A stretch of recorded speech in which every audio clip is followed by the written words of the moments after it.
નમસ્કાર, આપ જોઈ રહ્યા છો નેશન પ્લસ ન્યૂઝ. હું છું આપની સાથે હેતલ ભગત. વડોદરાના કરજણના સનાપુરા ગામ પાસે કપાસ ભરેલ ટ્રકમાં આગ લાગતા ટ્રક ચાલક અને ક્લીનર ટ્રકોમાંથી નીચે ઉતરી જતા આબાદ બચાવ થયો હતો.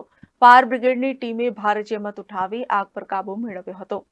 વડોદરા જિલ્લાના કરજણ પાસે આવેલ નારેશ્વરથી પાલેજ તરફ જતા વચ્ચે સનાપુરા ગામના પાટિયા પાસે આઈસર ટ્રકમાં અચાનક આગ ભભૂકી ઉઠી હતી. કપાસ ભરીને જતા આઈસર ટ્રકમાં અચાનક આગ ભભૂકતાની સાથે સમય સૂચકતા દાખવી ચાલક અને ક્લીનર ટ્રકમાંથી બહાર નીકળી જતા આબાદ બચાવ થયો હતો. આ દરમિયાન આગની ફાયર વિભાગને જાણ કરતા ફાયર વિભાગને જાણ કરવામાં આવતા તાત્કાલિક ઘટના સ્થળે પહોંચી પાણીનો મારો ચલાવ્યો હતો, પરંતુ કપાસની ટ્રક ભરેલ હોવાથી જોતજોતામાં આગે વિકરાળ સ્વરૂપ ધારણ કરી લેતા કપાસ અને ટ્રક બળીને ખાખ થઈ ગઈ હતી, જેને લઈને ખેડૂતને રાતા પાણીએ રોવાનો વારો આવ્યો છે.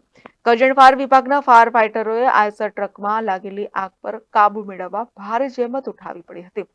અત્રે ઉલ્લેખનીય છે કે ઉનાળાની શરૂઆત છે ત્યારે હાલમાં આગના બનાવો સામે આવી રહ્યા છે, પરંતુ જેમ જેમ અકારો ઉનાળો થશે તેમ ફાયર બ્રિગેડના કોલમાં સતત વધારો જોવા મળશે. ત્યારે કોઈ પણ સામાન્ય બેદરકારી મોટું રૂપ ધારણ કરે તે પૂર્વે લોકોએ પણ સાવચેતી રાખવાની જરૂર છે.